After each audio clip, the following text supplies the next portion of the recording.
en sol. Ton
nom, Seigneur, nous sommes là.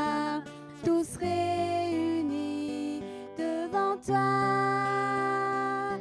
En ton nom, Seigneur, nous sommes là, tous réunis devant toi.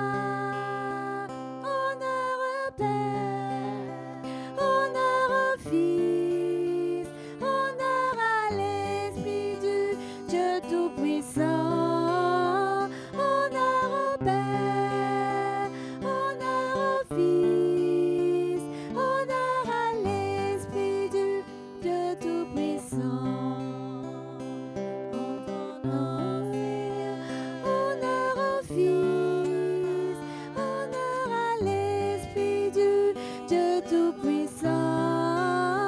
Honneur au Père, honneur au Fils, honneur à l'Esprit du Dieu Tout-Puissant. Honneur au Père, honneur au Fils, honneur à l'Esprit du Dieu Tout-Puissant. Honneur au Père, honneur au Fils, honneur à l'Esprit du Dieu Tout-Puissant. Honneur au Père, honneur au Fils, honneur à l'Esprit du Dieu Tout-Puissant. Honneur au Père, honneur au Fils, honneur à l'Esprit du Dieu Tout-Puissant.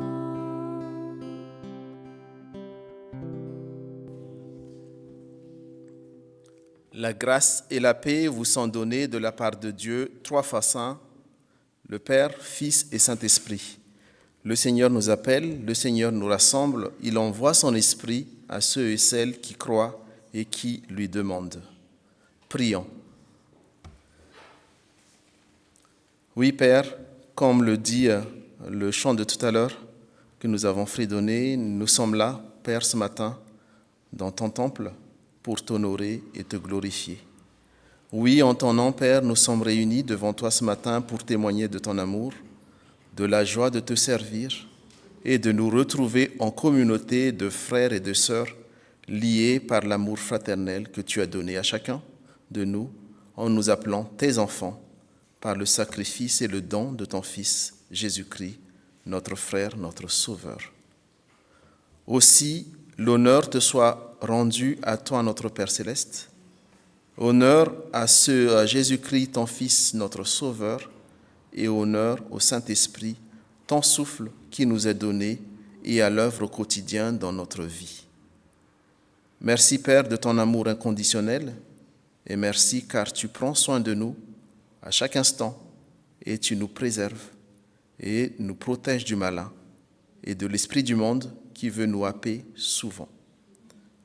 Gloire te soit rendue à toi, notre Père céleste. Père, nous te prions aussi pour remettre ce culte entre tes mains et que ton Esprit Saint nous conduise pendant ce culte et que toute voix qui ne vienne pas de toi se taise. Au nom de Jésus-Christ, ton Fils, notre Sauveur. Amen. Amen. Donc, je vous invite à prendre place et bonjour à chacun et à chacune ce matin de dimanche de fête, parce qu'il y a le Tour de France qui va passer à Mantes cet après-midi et puis voilà, on a aussi le beau temps aussi que le Seigneur nous a donné ce matin et ça fait plaisir aussi de revoir aussi quelques visages qu'on n'a pas pu voir pendant un certain temps, donc voilà, que le Seigneur vous bénisse chacun. Et puis pour continuer ce culte ce matin, je tiens à cœur aussi à vous lire ce psaume, le psaume 33 aussi, qui disent, c'est un peu long, versets 1 à 20, qui disent « Juste, réjouissez-vous en l'Éternel, la louange convient aux hommes droits. Célébrez l'Éternel avec l'harpe, louez-le sur le luth à 10 cordes. Chantez-lui un cantique nouveau. Faites retentir vos instruments et vos voix, car la parole de l'Éternel est droite et toute son œuvre s'accomplit avec fidélité. Il aime la justice et le droit. La bonté de l'Éternel remplit la terre. Le ciel a été fait par la parole de l'Éternel et toute son armée par le souffle de sa bouche. Il amoncelle les eaux de la mer, il garde les océans dans ses réservoirs. Que toute la terre craigne l'Éternel, que tous les habitants du monde tremblent devant lui, car il parle et la chose arrive, il ordonne et elle existe. L'Éternel renverse les plans des nations, il anéantit les projets des peuples, mais les plans de l'Éternel subsistent éternellement, et les projets de son cœur de génération en génération. Heureuse la nation dont l'Éternel est le Dieu, heureux le peuple qu'il choisit comme son héritage. L'Éternel regarde du haut du ciel, il voit tous les hommes. Du lieu où il habite, il observe tous les habitants de la terre. Lui qui a façonné le cœur à tous, il est attentif à toutes les actions. Ce n'est pas une grande armée qui sauve le roi, ce n'est pas sa grande force qui délivre le guerrier. Le cheval est impuissant pour assurer le salut, et toute sa vigueur est incapable de procurer la délivrance. Mais le regard de l'Éternel est sur ceux qui le craignent, sur ceux qui espèrent en sa bonté, afin de les délivrer de la mort et de les faire vivre, même en temps de famine. Nous espérons en l'Éternel, notre secours et notre bouclier. C'est lui, oui, c'est en lui que notre cœur se réjouit, et c'est en son saint nom que nous avons confiance. L'Éternel, que ta grâce soit sur nous lorsque nous espérons en toi. En effet, ce psaume nous invite à louer, à célébrer l'Éternel notre Dieu, et surtout aussi à reconnaître aussi sa seigneurie, sa grandeur et sa souveraineté sur toutes choses. Ainsi, frères et sœurs, donc pour nous, une manière également de louer le Seigneur, c'est aussi de proclamer ensemble notre foi en Dieu notre Père, notre foi en Jésus-Christ, son Fils, notre Sauveur, et l'Esprit Saint de Dieu, notre guide et notre consolateur. Ainsi, je vous invite donc à vous lever pour proclamer ensemble le symbole des apôtres, notre confession de foi de ce jour. Je crois en Dieu, le Père Tout-Puissant, Créateur du ciel et de la terre. Je crois en Jésus-Christ, son Fils unique, notre Seigneur, qui a été conçu du Saint-Esprit et qui est né de la Vierge Marie. Il a souffert sous Ponce Pilate, été crucifié, il est mort, il a été enseveli, il est descendu aux enfers. Le troisième jour, il est ressuscité des morts. Il est monté au ciel, il siège à la droite de Dieu, le Père Tout-Puissant. De là, il reviendra pour juger les vivants et les morts. Je crois au Saint-Esprit, la Sainte Église universelle, la communion des saints, la rémission des péchés, la résurrection de la chair et la vie éternelle. Amen. Merci, telle est donc notre confession. Merci beaucoup. Je vous invite à vous asseoir. Donc, comme je disais tout à l'heure, en effet, on est en période estivale. Donc, en termes d'annonces, on n'a pas beaucoup d'annonces, juste quelques dates à retenir. Donc, pendant cette période estivale, les activités sont en pause. Notre culte est à 10h30, donc culte unique à 10h30. Quelques dates quand même pour se préparer déjà à la rentrée. Surtout, du coup, notre culte de rentrée déjà, qui est le 14 septembre, suivi généralement, vu que c'est le premier dimanche aussi de démarrage des activités à la fois scolaires, activités aussi en paroisse.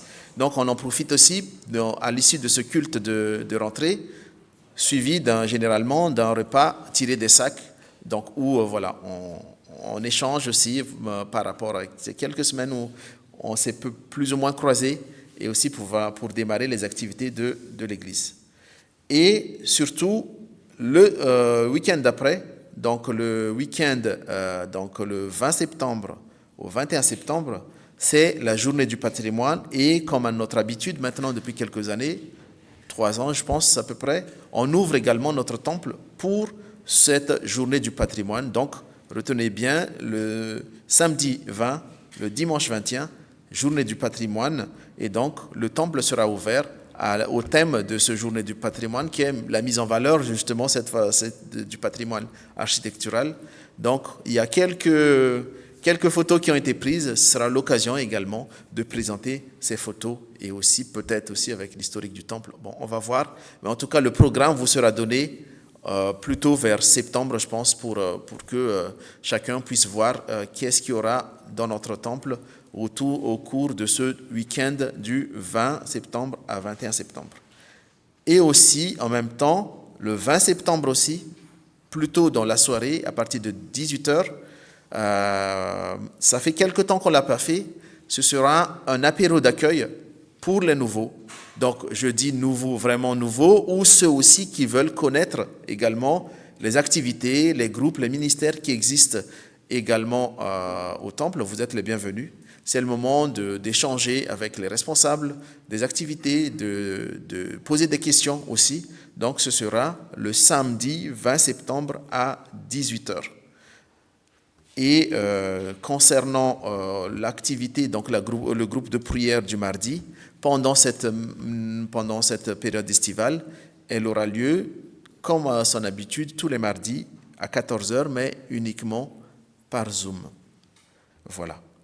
Je pense que c'est tout en termes d'annonce. Juste parce Oui. qu'on a Mylène et Tristan qui sont avec le petit Eden. Ça fait plusieurs mois que vous les côtoyez. Alors ils ne sont pas là tous les dimanches, mais ils sont là quand même assez régulièrement. Et Eden, il va recevoir le baptême, justement le culte de rentrée, le 14 septembre. Donc venez vous réjouir à la fois de ce moment de consécration de l'année où, comme tu disais, on va prier aussi pour les différents responsables, les différents ministères, mais aussi pour entourer la famille d'Éden. Voilà, merci Arnaud. On poursuit donc le culte par les offrandes. Les grands comme les petits.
Prions.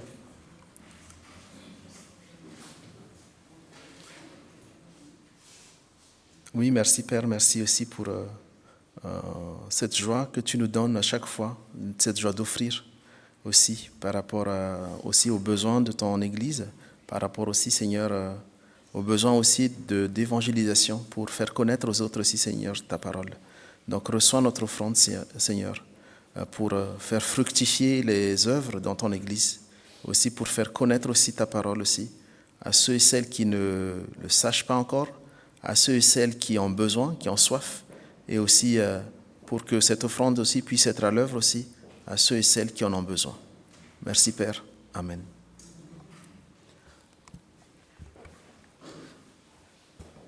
Nous entrons donc dans le temps d'écoute de la parole de Dieu, un temps aussi d'introspection et de repentance.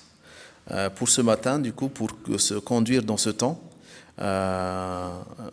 lisons ces quelques versets dans le livre du prophète Ésaïe qui disent « Cherchez le Seigneur pendant qu'il se laisse trouver. Faites appel à lui pendant qu'il est près de vous. Les gens mauvais doivent abandonner leur conduite. Celui qui fait le mal doit abandonner ses pensées méchantes. Tous doivent revenir vers le Seigneur, car il aura pitié d'eux. Tous doivent revenir vers notre Dieu, car il pardonne généreusement. » Ésaïe 55, 6 à 7. Je relis. « Cherchez le Seigneur pendant qu'il se laisse trouver. Faites appel à lui pendant qu'il est près de vous. Les gens mauvais doivent abandonner leur conduite. Celui qui fait le mal doit abandonner ses pensées méchantes. Tous doivent revenir vers le Seigneur, car il aura pitié d'eux. Tous doivent revenir vers notre Dieu, car il pardonne généreusement. » En effet, du coup, cette parole de Dieu donnée au prophète Ésaïe nous rappelle que Dieu notre Père nous tend toujours les bras et espère notre retour vers lui, malgré nos ingratitudes, nos méchancetés et nos péchés. En effet, dans ses commandements, Dieu nous exhorte à l'aimer de tout notre cœur et à aimer aussi notre prochain, mais au lieu de cela, nous sommes arrogants et nous préférons penser uniquement à notre propre personne et nous ne voulons pas partager le pain à notre prochain qui a faim. Nous faisons également le mal et nous nous laissons emporter par les préjugés, les codes de ce monde qui excluent, rejettent et haïssent l'autre. Ainsi, pour tout cela, d'un cœur sincère et humble, nous te demandons pardon à travers le chant suivant. Pardon, Seigneur, pardon.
Changer nos cœurs si tu nos raisonnements obscurs. Oh, relève-nous sous son tombé si bas. Oh, relève-nous par ta grâce et ton pardon. Aie pitié de nous. Nous nous humilions devant toi. Pardon, Seigneur, pardon.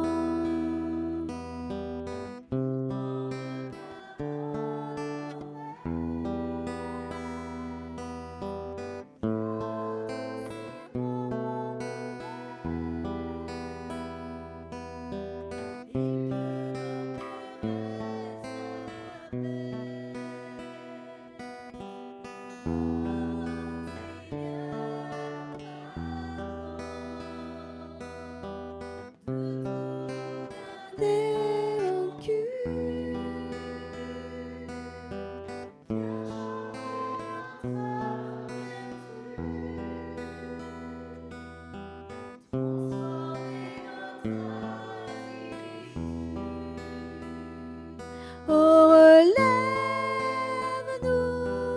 tous sont tombés si bas. Oh, relève-nous,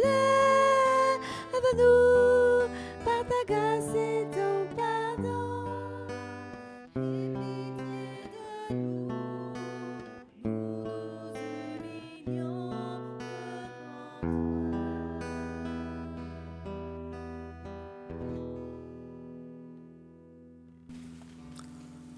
En effet, chers frères et sœurs, si nous reconnaissons nos péchés, Dieu qui est juste et digne de confiance nous pardonnera nos péchés et nous purifiera de toute injustice. Dieu a posé sur chacun et chacune un regard d'amour, un regard de Père. Il accueille votre repentance. Il vous invite à vivre avec lui tous les jours, son pardon et son amour. Amen. Ainsi donc, après avoir reçu de la part de Dieu en Jésus-Christ, chantons maintenant notre reconnaissance et élevons nos voix en adoration par les 2 chants suivants. Majesté, bénis, ô Dieu mon âme.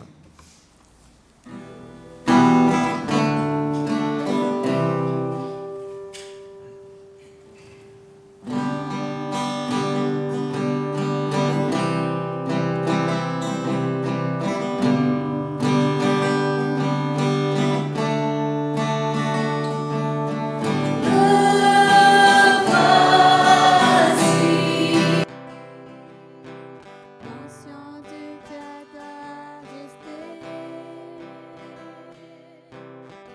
de ta gracieuse vérité. Me voici, conscient du pas de mes fautes, couvert par le sang de l'agneau. Ah, je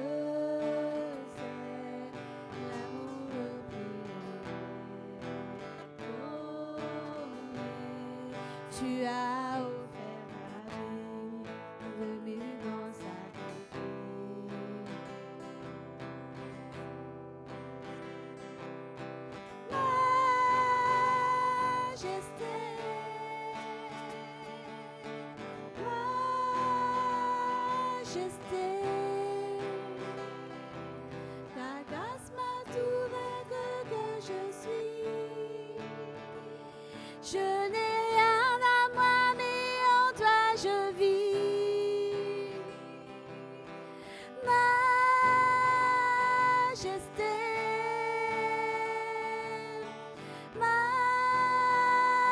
majesté, car ton amour m'a transformé dans présence de ta majesté. Me voici, entendu par ton amour. Pardonné, j'ai pardonne en retour. Me voici, conscient d'être ton plaisir, sanctifié par le sang de la gloire.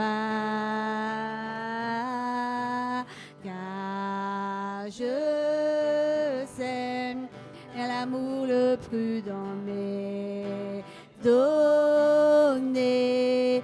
Tu as offert ta vie de but en sacrifice.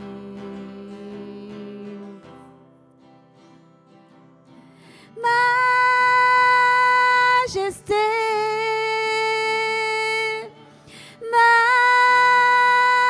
majesté, ta grâce m'a trouvé telle que je suis. Je n'ai rien à moi, mais en toi je vis.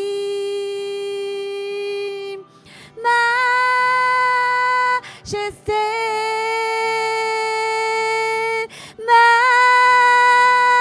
majesté, par ton amour je suis transformée en présence de ta majesté.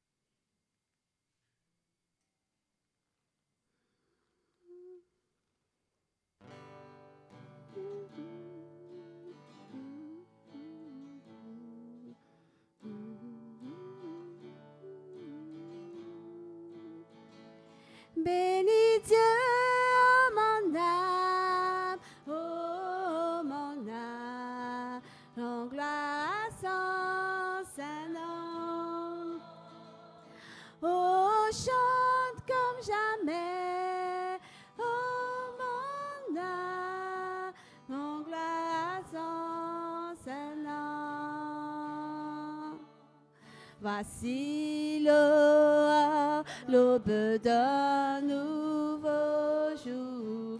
Pour toi la joie doit t'élever devant ce qui m'attend et ce qui pourrait arriver. Qu'à la fin du jour je te chante encore. Bénis Dieu, oh mon âme, rends gloire à son nom. Oh, chante comme jamais, oh mon âme, rends gloire à son nom. Riche en beauté et lent à la colère, ton nom est grand et ton cœur est bon. Je ne cesserai de chanter tes louanges. J'ai été souillé, tu es dans tout joué. Oh, et du Dieu, oh mon âme, rends gloire à son nom. Oh, chante comme jamais, oh mon âme, rends gloire à son nom. Un jour viendra, je n'aurai plus de force. Mon heure venue et elle sonnera. Pourtant mon âme chantera tes louanges. Dans des milliers de tes puissants fans. Oh, dis Dieu, oh mon âme, rends gloire à son nom. Oh, chante comme jamais, oh, rends gloire à son nom. Rends gloire à son nom. Rends gloire à son nom.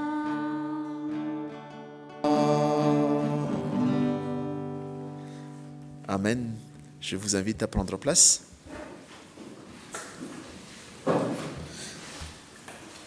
Du coup, on est aussi au moment de l'action de grâce. En effet, comme le chant de tout à l'heure, rend gloire à son saint nom. Donc, du coup, à chacun aussi, voilà, de témoigner de l'œuvre de Dieu dans sa vie pendant ces quelques jours, cette semaine, ou voilà, un témoignage aussi pour rendre grâce à Dieu, notre Père aussi, pour des moments, des grands comme des petits moments d'action qu'il a fait dans notre vie. Donc, la parole est à vous maintenant. Il y a Thomas, je pense, qui a le micro. Donc, vous avez juste à lever la main. Françoise, oui.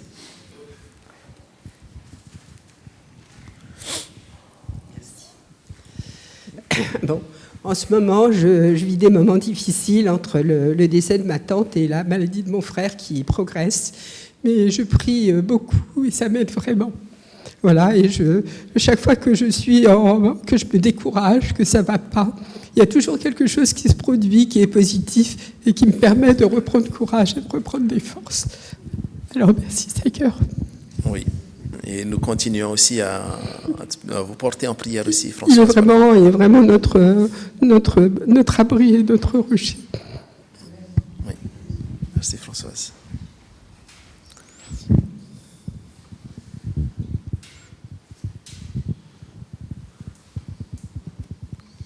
Je ne sais pas s'il y a d'autres personnes aussi. Marie-Christine. Moi, je rends grâce au Seigneur parce qu'on est tellement émerveillés de voir comment il répond. Ma maman, qui est très âgée, souffrait terriblement. L'autre soir, elle m'a appelée. Je ne savais pas comment la secourir et j'ai imploré le Seigneur. Et le lendemain, quand je suis allée la voir, elle m'a dit « Oh là là, j'ai passé une nuit merveilleuse. J'ai pas eu de douleur. » Et là, je me suis dit, on ne se rend pas compte comment le Seigneur est fidèle. Et puis, je rends grâce au Seigneur aussi parce que derrière moi, il y a un monsieur qui est bien handicapé, mais je l'ai entendu chanter. Et ça, pour moi, c'est une grande, grande joie. Que le Seigneur le bénisse et bénisse sa famille. Amen. Merci Marie-Christine pour ce témoignage, en effet.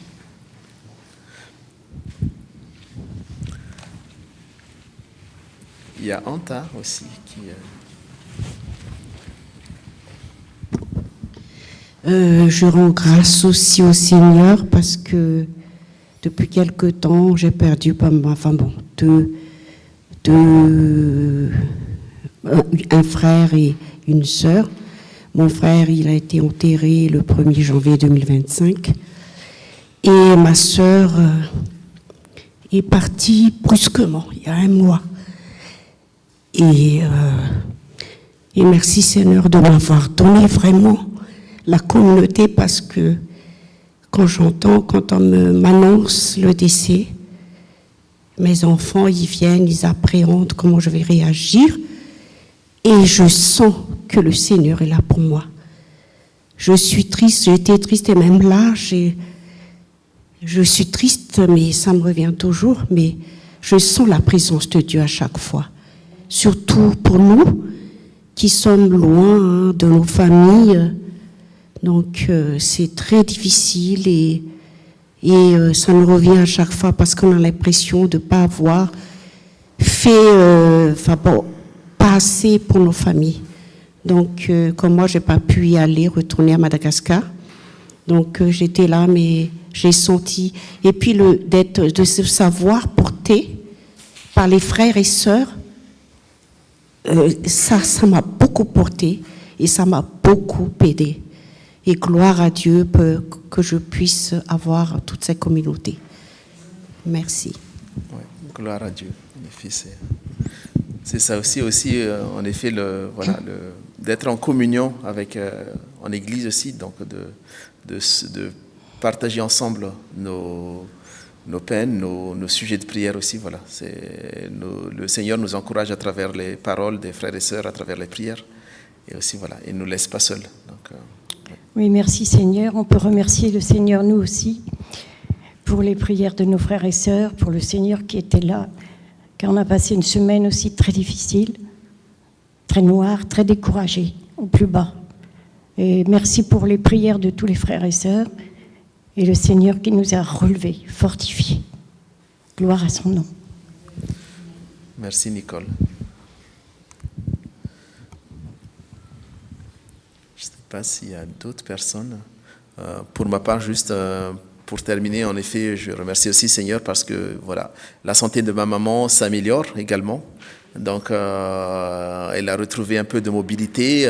Donc voilà, c'était pas facile, mais voilà, merci Seigneur. Et comme tu disais, Anta aussi, en étant loin, on ne peut que compter sur le Seigneur aussi parce que voilà, on peut pas faire grand chose. Et merci parce que voilà, il entend nos prières, mais il œuvre à son temps et par rapport à ce qui est mieux pour notre famille. Donc voilà, je rends grâce au Seigneur également.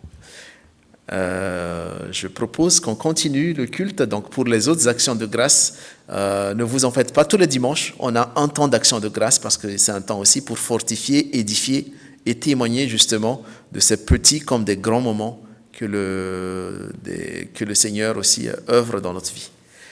Donc là j'invite Anne-Marie du coup pour la lecture et le message de ce matin.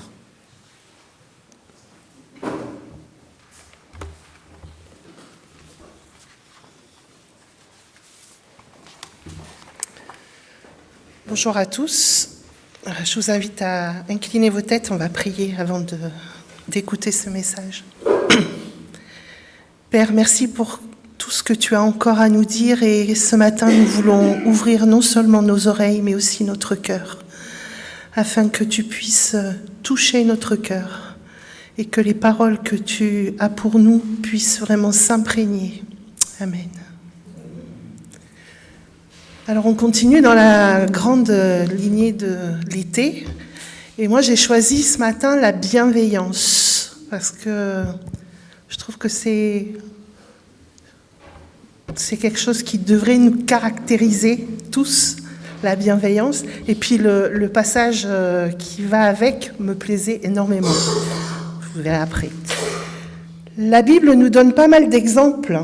Et ce matin, nous allons nous arrêter sur l'exemple de Ruth. Ruth est un livre merveilleux. Je vous encourage vraiment à le lire. Et c'est un exemple magnifique de bienveillance, de loyauté et de dévouement. Alors l'histoire de Ruth, c'est pas un récit ancien. Cette histoire, elle résonne avec une force particulière dans notre monde moderne, souvent marqué par l'individualisme et la rapidité. Elle nous rappelle qu'au cœur de l'humanité se trouve la capacité d'un amour désintéressé et d'une connexion profonde. Alors on va lire Ruth 1, versets 1 à 19. Du temps des juges, il y a eu une famine dans le pays. Un homme de Bethléem, de Juda, partit avec sa femme et ses 2 fils pour faire un séjour dans le pays de Moab. Le nom de cet homme était Elimelech. Celui de sa femme, Naomi, et ses 2 fils s'appelaient Machlon et Kiljon. Ils étaient éphariciens de Bethléem, de Juda. Arrivés au pays de Moab, ils y fixèrent leur demeure. Elimelech, mari de Naomi, mourut, et elle resta avec ses 2 fils. Ils prirent des femmes moabites, dont l'une se nomma Orpa et l'autre Ruth, et ils habitèrent là environ 10 ans. Machlon et Kiljon moururent aussi tous les 2, et Naomi resta privée de ses 2 fils et de son mari. Puis elle se leva, elle et ses belles-filles, afin de quitter le pays de Moab, car elle apprit au pays de Moab que l'Éternel avait visité son peuple et lui avait donné du pain. Elle sortit du lieu qu'elle habitait, accompagnée de ses 2 belles-filles, et se mit en route pour retourner dans le pays de Juda. Naomi dit alors à ses 2 belles-filles, « Allez, retournez chacune à la maison de sa mère.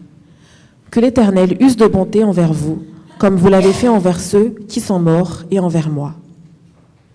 Que l'Éternel vous fasse trouver à chacune du repos dans la maison d'un mari. » Et elle les baisa. Elles élevèrent la voix et pleurèrent. Et elles lui dirent, « Non, nous irons avec toi vers ton peuple. » Naomi dit, « Retournez, mes filles. Pourquoi viendrez-vous avec moi? Ai-je encore dans mon sein des fils qui puissent devenir vos maris? Retournez, mes filles. Allez, je suis trop vieille pour me remarier. Et quand je dirai, j'ai de l'espérance, quand cette nuit même je serai avec mon mari et que j'enfanterai des fils. Attendriez-vous pour cela qu'ils eussent grandi? Refuseriez-vous pour cela de vous marier? Non, mes filles, car à cause de vous, je suis dans une grande affliction de ce que les mains de l'Éternel s'étaient étendues contre moi. » Et elles élevèrent la voix et pleurèrent encore. Orpa baisa sa belle-mère et Ruth s'attacha à elle. Naomi dit à Ruth, « Voici, ta belle-sœur est retournée vers son peuple et vers ses dieux. Retourne comme ta belle-sœur. » Ruth répondit, « Ne me presse pas de te laisser, de retourner loin de toi. Où tu iras, j'irai. Où tu demeureras, je demeurerai. Ton peuple sera mon peuple et ton Dieu sera mon Dieu. Où tu mourras, je mourrai et j'y serai enterré. Que l'Éternel me traite dans toute sa rigueur, si autre chose que la mort vient à me séparer de toi. » Naomi, la voyant décidée à aller avec elle, cessa ses instances. Elles firent ensemble le voyage jusqu'à leur arrivée à Bethléem. Et lorsqu'elles entrèrent dans Bethléem, toute la ville fut émue à cause d'elles, et les femmes disaient, « Est-ce là Naomi ?» C'est difficile comme histoire, hein.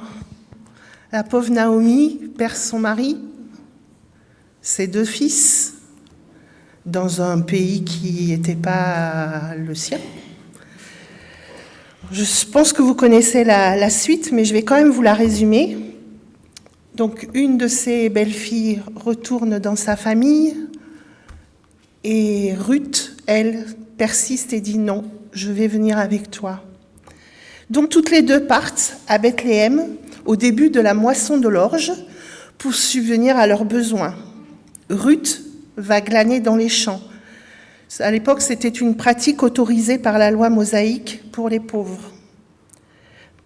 Par un heureux hasard, dirons-nous, ou plutôt, je dirais moi, la providence divine, elle se retrouve à glaner dans le champ de Boaz. Boaz était un homme riche, respectable, de la famille d'Elimelech, le mari de Naomi, donc un parent très proche. Boaz, ayant entendu parler de la loyauté de Ruth envers sa belle-mère et de son dévouement, la traite avec une grande gentillesse. Il lui permet de glaner librement, lui assure aussi la protection, lui offre de la nourriture et de l'eau. Naomi apprend la générosité de Boaz.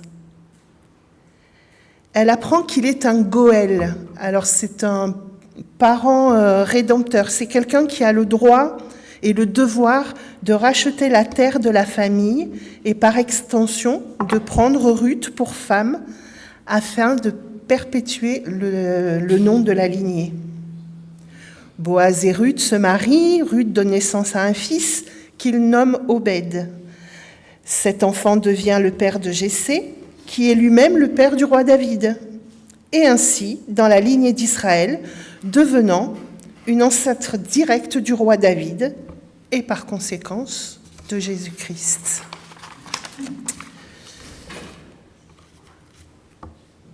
L'histoire de Ruth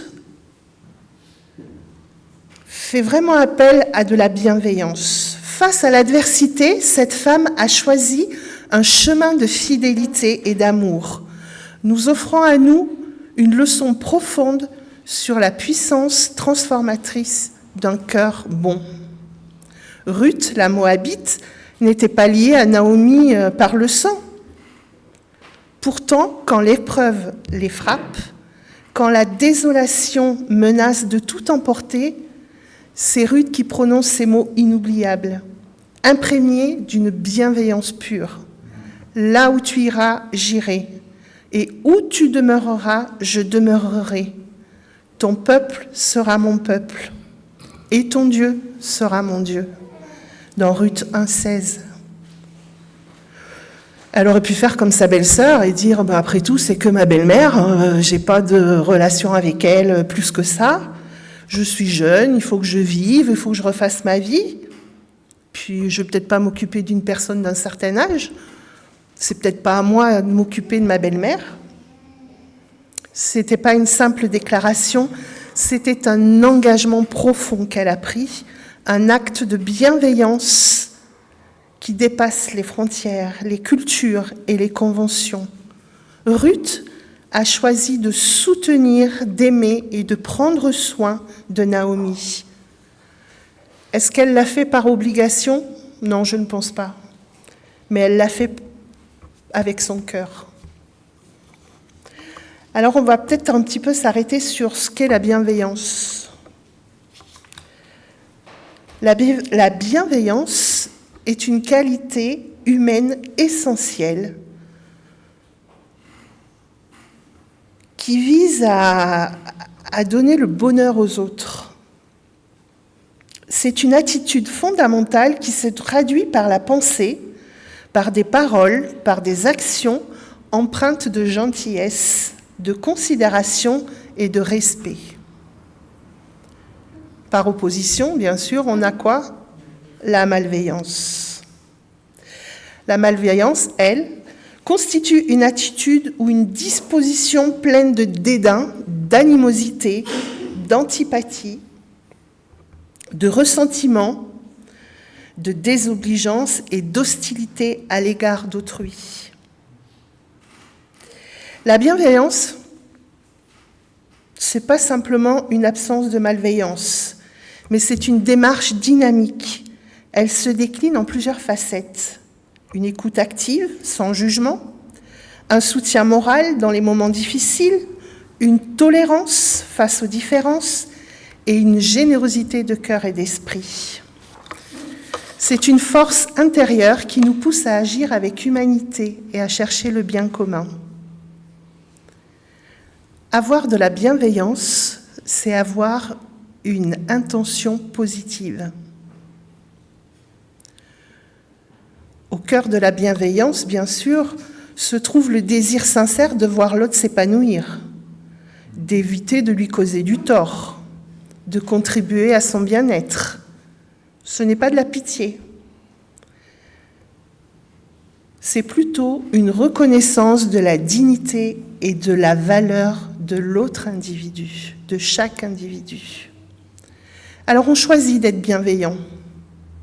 C'est un choix délibéré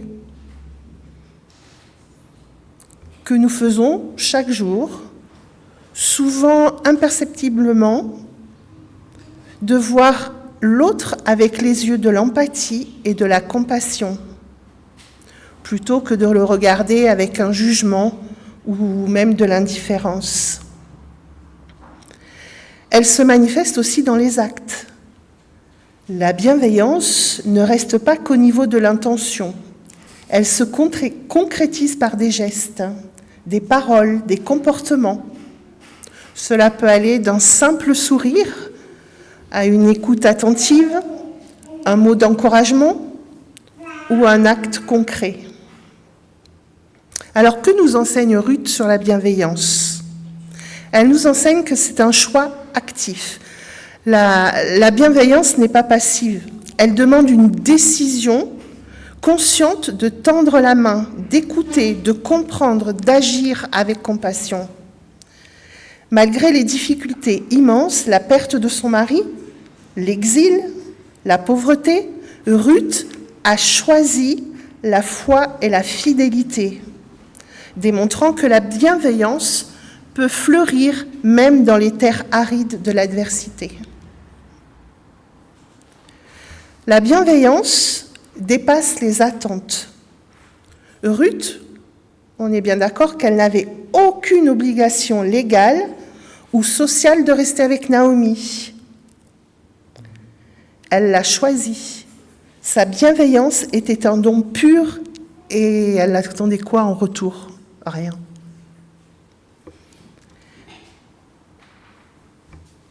La bienveillance construit des liens indéfectibles.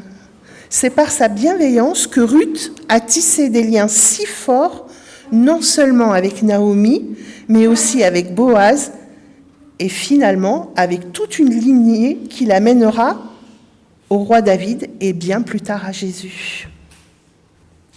La bienveillance porte du fruit. Le dévouement de Ruth ne l'a pas seulement bénie, elle a également semé les graines d'une bénédiction qui allait transformer l'histoire, prouvant que chaque acte de bienveillance, même le plus petit, le plus modeste, a des répercussions inattendues et durables, bien au-delà de notre perception immédiate. C'est-à-dire qu'on ne va pas toujours voir tout de suite les bienfaits de la bienveillance. Et sur un long terme, on pourra le voir. D'ailleurs, l'histoire de Ruth se termine par la joie, la restauration et une postérité bénie. Sa bienveillance a semé les graines d'un avenir lumineux, non seulement pour elle-même, mais pour tous ceux qu'elle a touchés. La bienveillance n'exclut pas la critique constructive. Être bienveillant ne signifie pas être toujours d'accord ou éviter toute confrontation. Bien au contraire, une critique ou un conseil peut être donné avec bienveillance, c'est-à-dire dans le respect de l'autre et avec l'intention de l'aider à progresser plutôt que de le dénigrer. La bienveillance peut aussi être dirigée vers soi. Elle n'est pas toujours vers les autres, elle est aussi vers soi-même. Être bienveillant envers soi-même est tout aussi important. Cela signifie se traiter soi-même avec gentillesse, compassion, compréhension, même face à ses propres erreurs ou ses faiblesses. En résumé, la bienveillance est une qualité relationnelle et éthique qui nous pousse à agir avec altruisme et à considérer le bonheur d'autrui comme une fin en soi. Elle est essentielle pour des relations humaines saines, que ce soit dans la vie personnelle, professionnelle ou sociale. S'il n'y avait pas de bienveillance dans cette communauté, je pense qu'on ne serait pas là. Enfin, je parle pour moi, hein. Vous, je ne sais pas, mais pour moi. On peut se dire les choses, on doit se dire les choses, mais toujours avec bienveillance, avec amour. Alors on va voir un petit peu la bienveillance dans la Bible. La bienveillance dans la Bible est une vertu fondamentale qui se manifeste de diverses manières. Et bien sûr, la bienveillance est liée au caractère de Dieu lui-même. Plutôt qu'un simple concept abstrait, c'est une qualité vivante, souvent illustrée par des actions concrètes et des attitudes. Alors voici comment la bienveillance est abordée dans la Bible. Le Hésed de Dieu, je ne sais pas si je le prononce bien, mais c'est le cœur de la bienveillance divine. L'un des termes hébreux les plus importants pour comprendre la bienveillance dans l'Ancien Testament est Hésed, H-E-S-E-D. Ce mot est difficile à traduire en un seul terme français, car il englobe un ensemble de significations riches, comme amour, loyal, fidèle. Il s'agit d'un amour qui est enraciné dans une alliance ou un engagement, un amour qui ne faillit pas. Bonté, gentillesse, la disposition à faire le bien et à être généreux. Miséricorde, compassion, la pitié et l'empathie envers ceux qui sont dans le besoin ou la souffrance. Attention avec le mot pitié. Et si vous avez de la pitié, juste une simple pitié, c'est pas forcément de la bienveillance. Fidélité, l'engagement à tenir ses promesses. Le Hésed est une caractéristique centrale de Dieu. La Bible regorge de versets qui décrivent la bienveillance de Dieu envers ses enfants. Alors voici quelques exemples tirés de différents livres. D'abord dans l'Ancien Testament. L'Ancien Testament le décrit souvent comme riche en bienveillance et en fidélité. On voit ça dans Exode 34, 6 et 7 ou dans Psaume 103, 8. Alors déjà, Exode 34, 6 et 7, « Et l'Éternel passa devant lui et s'écria, « L'Éternel, l'Éternel, Dieu est miséricordieux et compatissant, lent à la colère, riche en bonté ou en bienveillance et en fidélité. »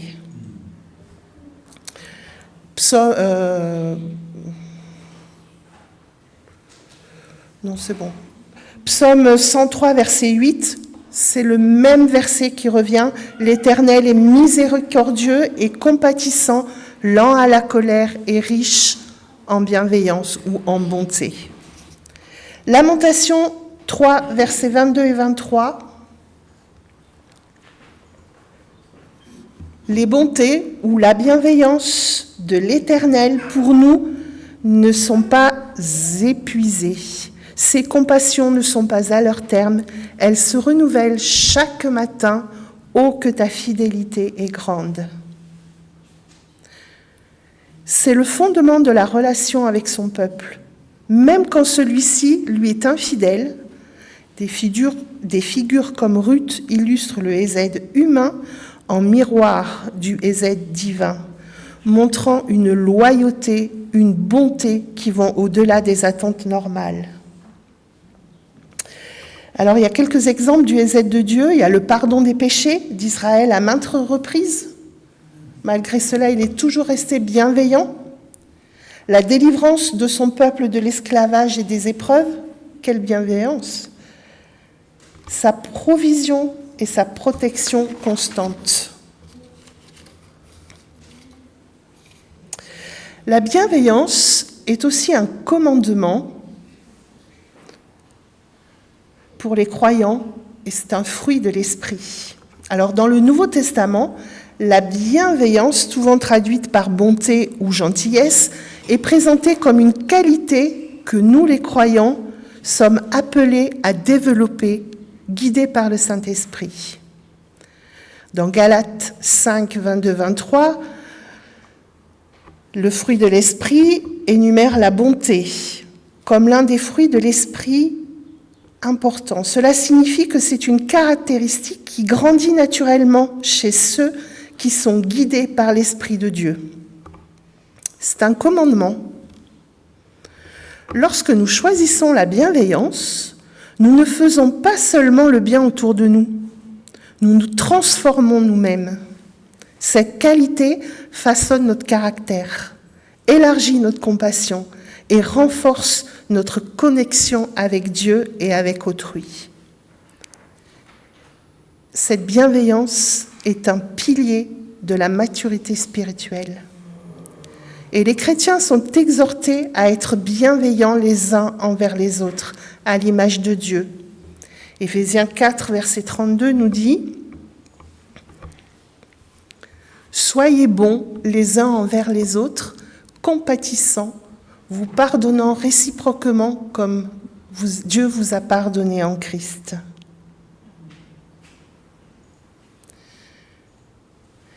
J'ai une autre version qui dit « Soyez bons les uns envers les autres, pleins d'une tendre bienveillance, faites-vous grâce comme Dieu vous a fait grâce dans le Christ. » J'aime bien cette version-là.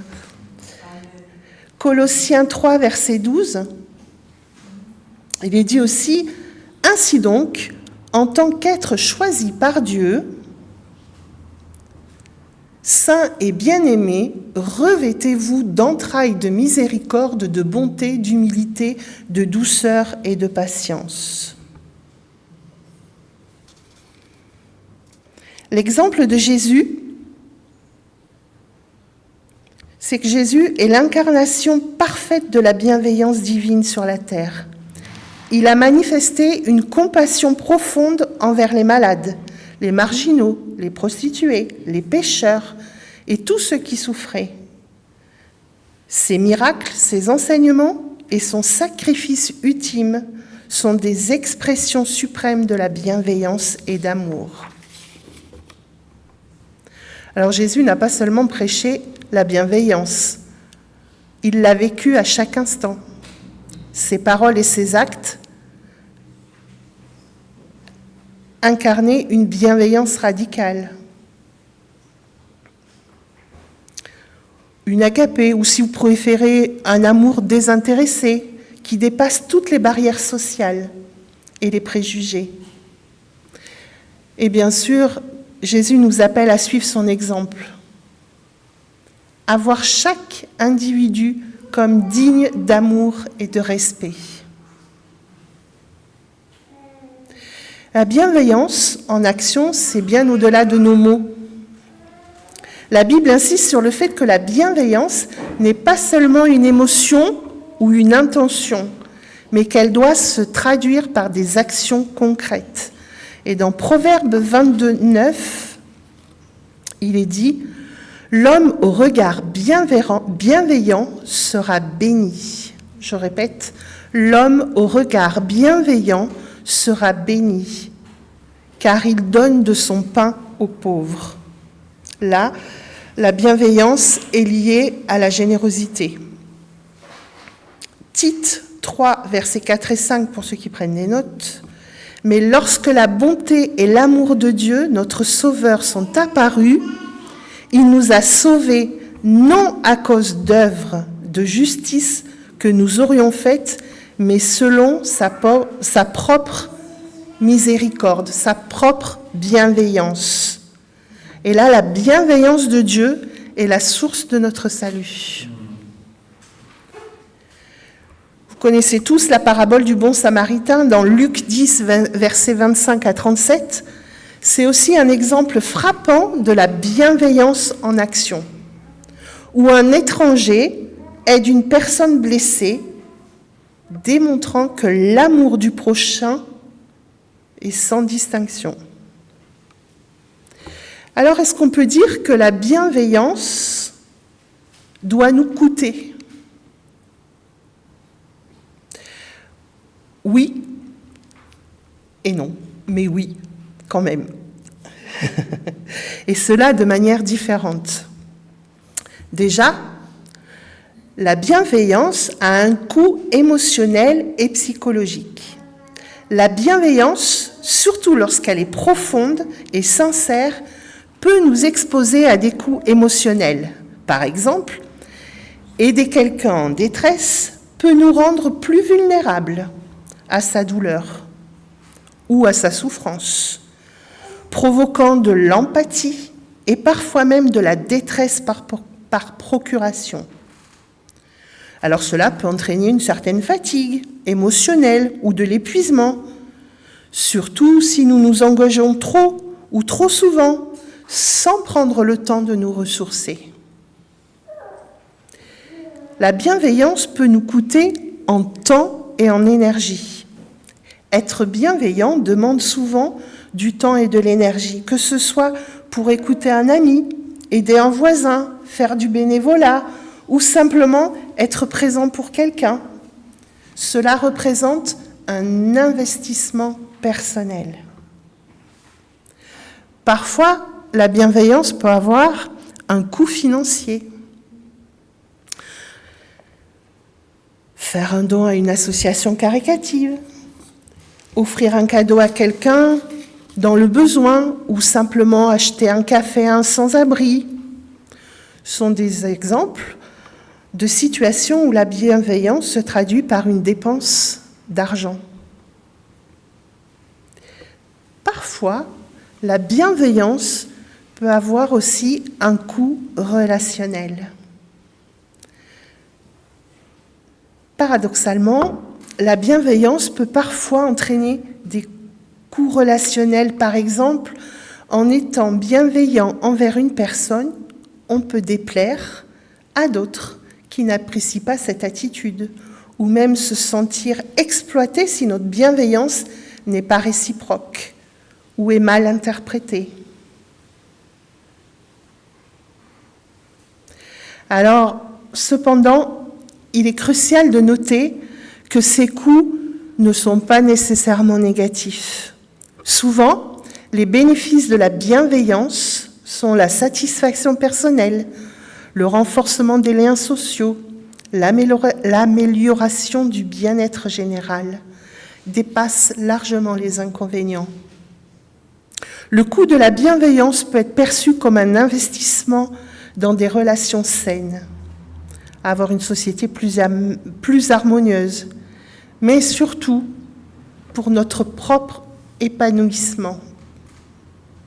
En fin de compte, la question n'est pas tant de savoir si la bienveillance doit nous coûter, mais plutôt de reconnaître qu'elle implique un certain engagement et des ressources, et que cet investissement est généralement largement récompensé. Comme Ruth, qui après a permis la lignée de David jusqu'à Jésus.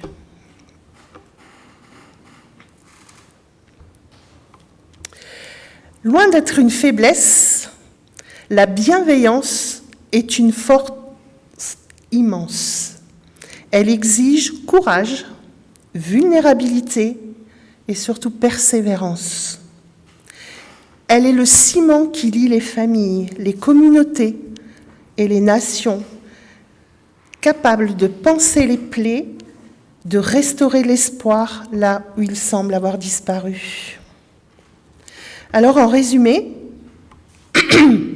la bienveillance dans la Bible est une qualité divine et humaine qui implique une intention positive, une compassion active et une fidélité inébranlable, manifestée par des actions concrètes et un amour surtout désintéressé.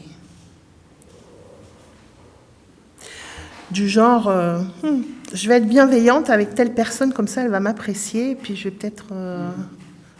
Non. Soyons désintéressés, mais exerçons la bienveillance. Tout ça à l'image de la nature de Dieu et de l'exemple de Jésus-Christ.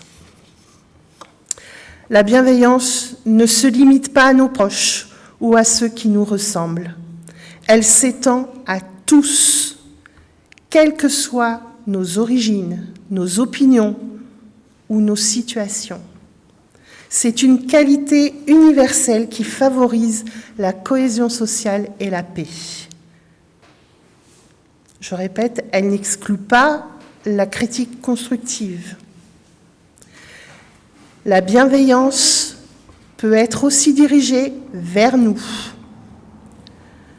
D'ailleurs, pour pouvoir être bienveillant envers les autres, est-ce qu'on ne doit pas être déjà bienveillant envers soi-même ?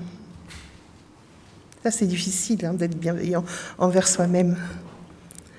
D'ailleurs, notre désir n'est-il pas de ressembler à Jésus, notre Seigneur si bienveillant envers ses enfants ? Il y a un passage qui met en évidence la douce nature humble et accueillante de Jésus, offrant du réconfort et de la bienveillance à tous ceux qui viennent à lui.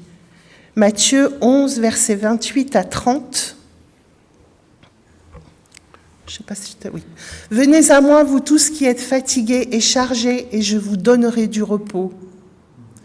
Prenez mon joug sur vous et recevez mes instructions, car je suis doux et humble de cœur, et vous trouverez du repos pour vos âmes. Car mon joug est doux et mon fardeau léger. » Alors, ce passage n'est pas seulement une invitation au repos, c'est aussi un appel à la transformation. En prenant son joug, il est doux.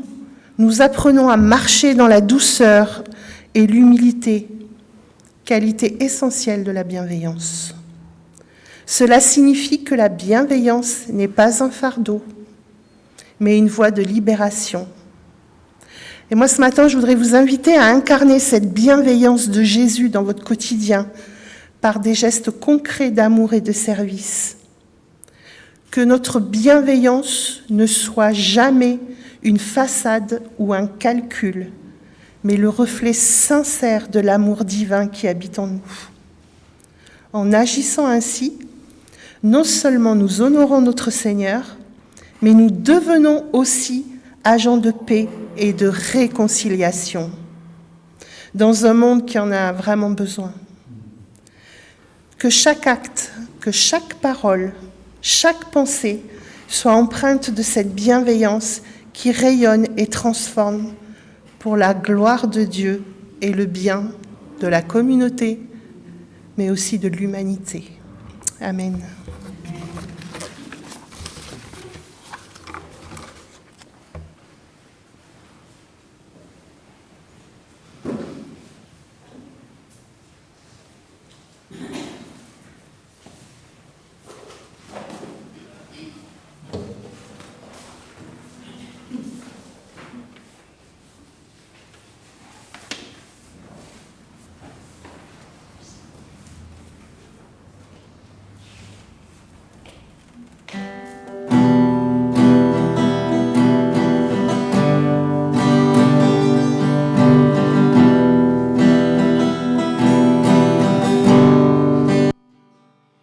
J'étais brisée, vide et sans espoir. Ta grâce m'a trouvée, m'a restaurée. Je n'ai rien à moi, mais tel que je suis, tu me libères,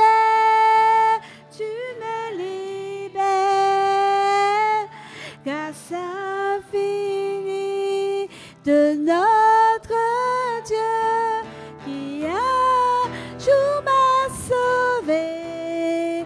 Où j'allais de lieu en lieu, tu m'as retrouvé. Et maintenant je vois l'amour, la grâce dans tes yeux, donnant ta vie pour moi.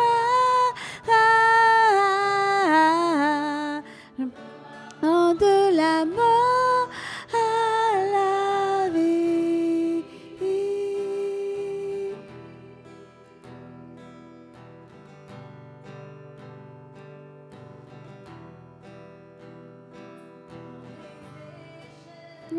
Tu m'as laissé, tu passes les vases d'argile.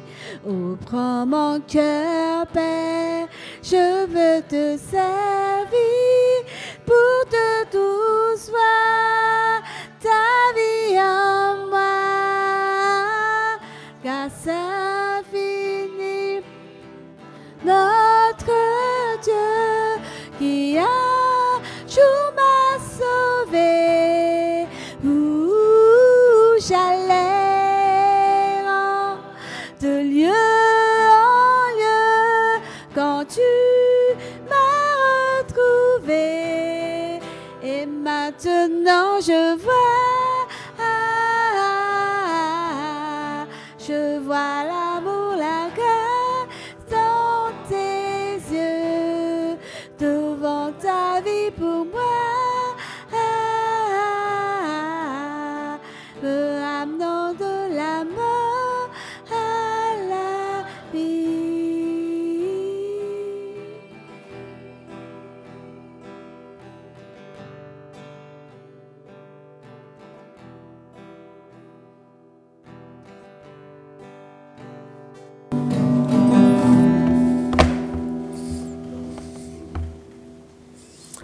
Vous pouvez vous asseoir.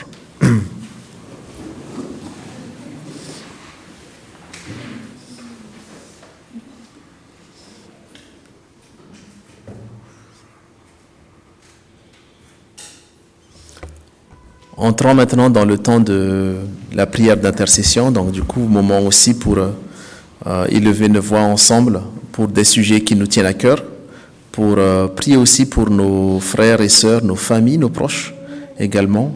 Et pour ce matin, j'aimerais prier particulièrement pour nos familles qui sont éprouvées, qui sont en deuil, et ceux et celles qui sont malades. Pour les familles qui sont en guerre également, et pour notre Église. Prions.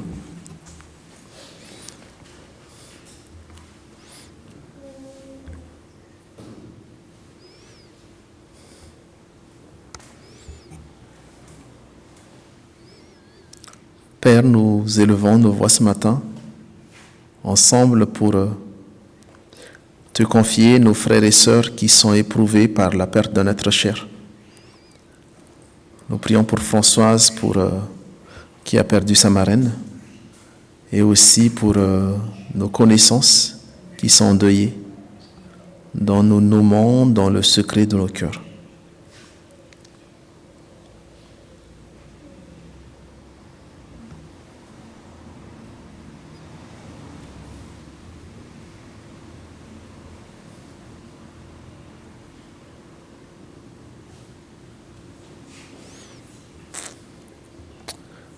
Fortifie et console ces personnes, Père, pour qu'elles puissent s'accrocher à toi, qu'elles sentent ta présence dans cette épreuve difficile de leur vie et que cette épreuve n'ébranle pas leur foi en toi, Père, céleste en Jésus-Christ. Nous prions également pour ceux et celles qui sont malades. Philippe, le frère de Françoise, pour Joris, cet enfant plein de vie qui se bat contre la maladie et bien d'autres. Nous te le confions, Père, car tu es souverain sur toute situation, sur la maladie, sur leur avenir, et que seul toi, Père, sais l'issue de leur situation à chacun. Fortifie aussi ceux et celles qui les accompagnent, Françoise et les parents de Joris et son frère, pour qu'ils ne perdent pas confiance en toi, et qu'au contraire, leur foi sorte grandie de cette épreuve.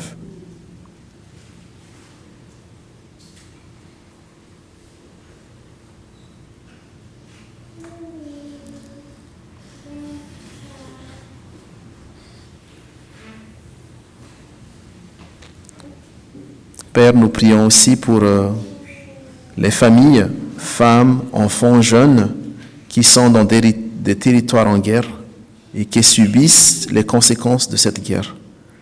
Oui, Père, nous élevons aussi nos voix ce matin pour intercéder pour ceux et celles, notamment les familles qui sont en zone de guerre et qui subissent de plein fouet les atrocités, les violences et les conséquences de la guerre. Nous pensons particulièrement à ceux qui sont en Ukraine, plus proches de nous, mais aussi au Moyen-Orient, notamment à Gaza, et aussi en Afrique, au Congo RDC, au Mali, au Soudan et bien d'autres.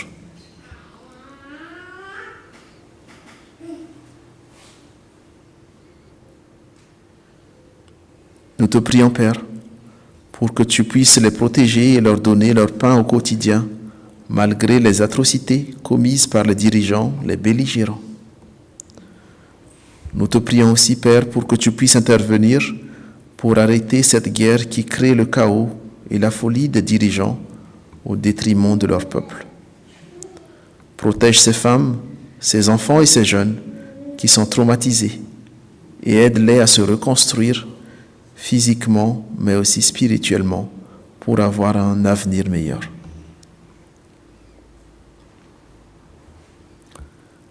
Et enfin, Père, nous prions aussi pour ton Église, dans laquelle tu nous appelles à être un seul corps en toi. Que ton Église grandisse et tienne ferme à tes enseignements, surtout en ce moment de trouble et d'inquiétude où nos contemporains ont besoin d'entendre ton Évangile et de témoins pour leur parler de ta bonne nouvelle.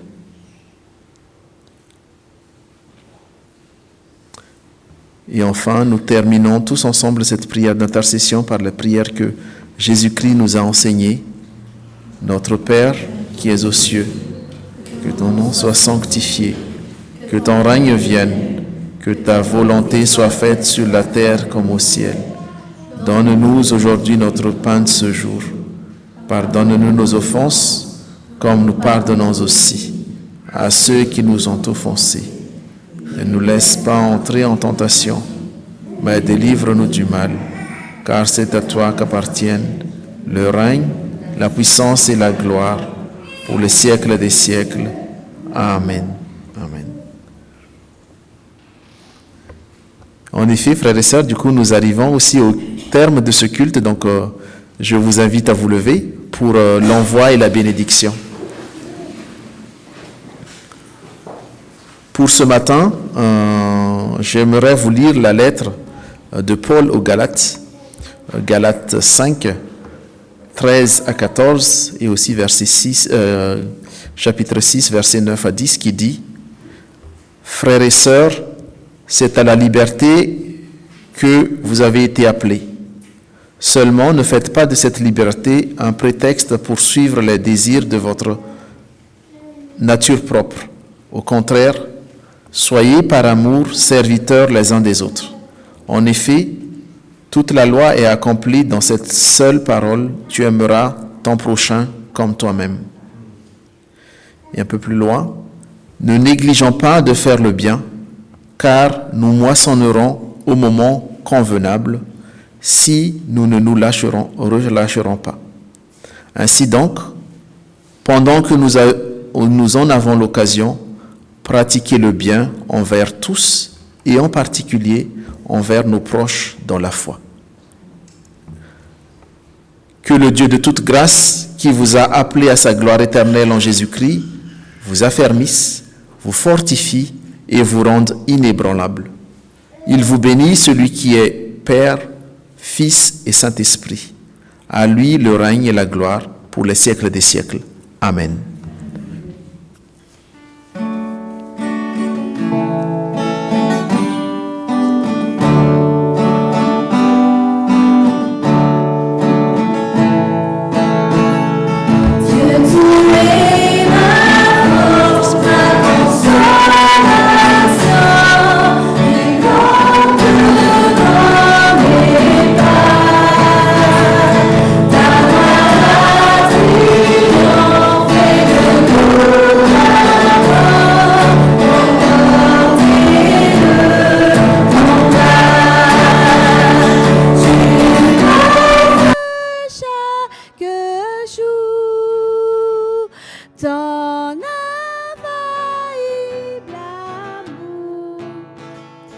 Toi qui as fixé le cours des étoiles, sois mon encre, sois ma voile. Tu étends mes ailes pour toucher les cieux, protégé par ta main. Ta grâce m'appelle à lever les yeux, pour suivre ton chemin. Tu m'offres chaque jour ton infaillible amour. Toi qui as fixé le cours des étoiles, sois mon encre, sois ma voile. Ta miséricorde coule de la croix, ton sang m'a racheté. Vers que je suis me vient de toi, sans fin je te louerai. Tu m'offres chaque jour ton infaillible amour. Toi qui as fixé le cours des étoiles, sois mon encre, sois ma voile. Sois mon encre, sois ma voile. Sois mon encre, sois ma voile.